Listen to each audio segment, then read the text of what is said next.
টানা 16 দিন ধরে জারি কাজী নজরুল বিশ্ববিদ্যালয়ের আন্দোলন। একটানা 16 দিন ধরে আন্দোলনকারী ছাত্রছাত্রীদের ন্যায্য দাবি মেটানো হচ্ছে না কেন, দায়িত্বপ্রাপ্ত ভিসির কাছে জবাব চাইতেই আন্দোলন।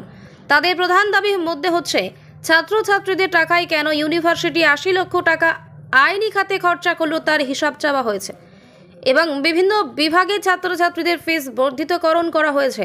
ছাত্রছাত্রীদের যোগাযোগের ব্যবস্থা বন্ধ করে দেওয়া হয়েছে। এই বিভিন্ন কারণ নিয়ে তৃণমূল ছাত্র পরিষদ এই আন্দোলন শুরু করেছিল এবং সেই আন্দোলন আজ 16তম দিনে পা দিল।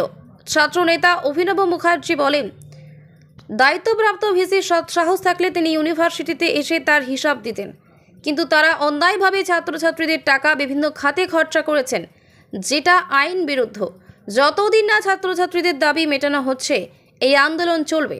কোর্টের অর্ডার অনুযায়ী এই দায়িত্বপ্রাপ্ত ভিসির গাড়ি বাংলো নেওয়ার কোনো অধিকার নেই, তাও তিনি বেআইনিভাবে এগুলি ব্যবহার করছেন। ছাত্র পরিষদের আন্দোলনের 16তম দিন। আপনারা সকলেই দেখছেন যে 16 দিন ধরে তৃণমূল ছাত্র পরিষদ এখানে অবিরাম আন্দোলন চালিয়ে যাচ্ছে।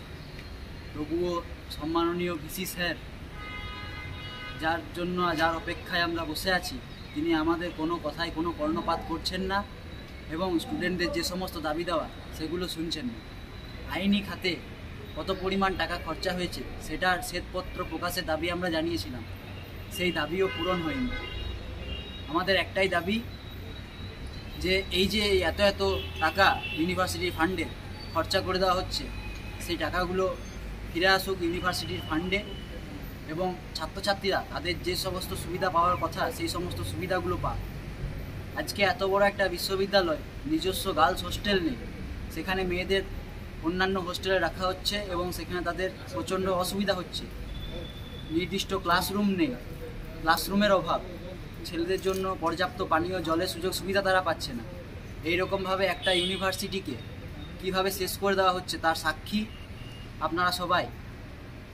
আমরা আমাদের আন্দোলন চালিয়ে যাচ্ছি এবং চালিয়ে যাব, আমৃত্যু পর্যন্ত আমরা লড়াই করব। আমাদের অনশন এবং আন্দোলন এখানে যে চলছে, সেই আন্দোলন আমরা নিজেদের শেষ নিঃশ্বাস পর্যন্ত